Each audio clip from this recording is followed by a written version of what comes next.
y a des amitiés que tu avais à l'école primaire. Si tu étais sage, que tu les avais gardées, il y a des problèmes d'aujourd'hui que tu aurais résolu. Ça fait 20 ans, même bonjour. Mais oh, j'ai fait quoi avec eux là? J'ai pas besoin d'eux. Tu es stupide. La sagesse du 4e jour t'apprend à ne pas perdre tes bonnes relations. Parce qu'un jour, ça va t'aider.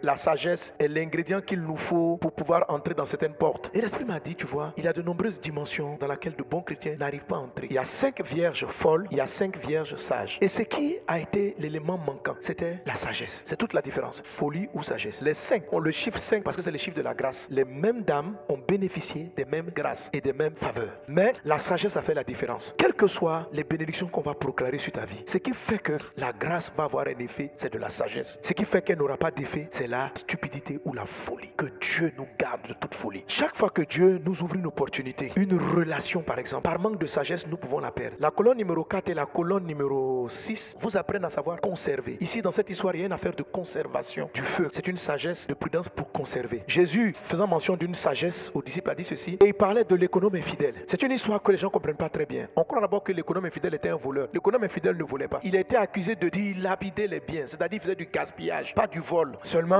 il n'était pas un bon gestionnaire. Il dilapide l'argent. C'est pas trop dire, mais quel gaspillage. On a besoin de 2 serpillères. Tu en as acheté 50. Il dit, bon, toi là, tu gères mal. Je vais te renvoyer. Mais le gars était sage. Il a profité de ses privilèges pour savoir conserver des relations. Est-ce que vous savez que quand, dans la période de jour, Dieu vous envoie de bonnes relations, mais toutes les relations ne vous seront pas utiles maintenant. La 4e colonne de la sagesse, Dieu a déjà créé la lumière le 1er jour. Le 4e jour de la création, Dieu prend le soleil pour fixer la lumière. Ça veut dire que tout ce qui est bon, Dieu l'a gardé. La sagesse du 4e jour t'apprend à ne pas perdre tes bonnes relations. Parce qu'un jour ça va t'aider. Il y a des amitiés que tu avais à l'école primaire. Si tu étais sage, que tu les avais gardées, il y a des problèmes d'aujourd'hui que tu aurais résolu. C'était la sagesse de l'économe infidèle. Il a dit, je vais faire des amitiés pendant que je suis encore au pouvoir. Parce que lorsque mon patron va me renvoyer, ces amitiés-là pourront m'aider. Dans les périodes de nuit, vous perdez. Quand Dieu vous fait la grâce d'avoir des gens, il faut savoir garder les relations. Et je me suis rendu compte que cette sagesse m'a beaucoup aidé. Dans ma vie scolaire, vous devez savoir que où je suis là. Je suis dans presque tous les groupes d'école. Dans mon groupe de l'université, là, le groupe des anciens, là, je suis dedans. Je les salue, je vais aux réunions. Là-dedans, il y a tout le monde, il y a les musulmans, il y a tout le monde. Si tu m'as vu même à la réunion, tu allais te donner. Tu dis, passer tu veux quoi ici? Mais ce sont mes bonnes années. Dans le groupe, là, des années après,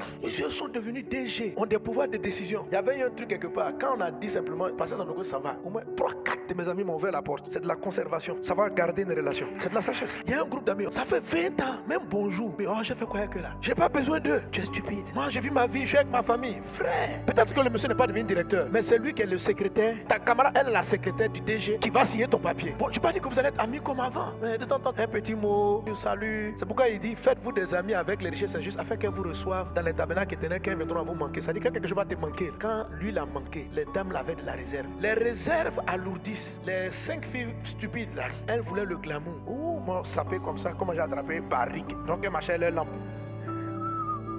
Et puis elles ont leurs 5 copines qui ont la lampe, qui sont aussi sapées. Donc elles prennent ça quand même. Mais c'est pas ça quand même, c'est barrique d'huile. Elles ont la lampe et puis elles sont là.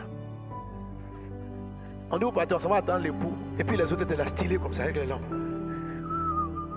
Et puis elles regardent leurs copines. Vraiment, on ne vous comprend pas. Vous partez à un mariage, mais vous allez finir par vous salir, les copines. Les copines, vous allez finir par vous salir avec ça. Mais ce n'était pas la sagesse. J'ai fait quoi avec la réserve? On a fini, on passe à autre chose. L'école primaire est finie, c'est fini. Le lycée est fini, c'est fini. La vie avance. C'est quand ça va te manquer. Dieu voisin, soit divinement ça. Alléluia.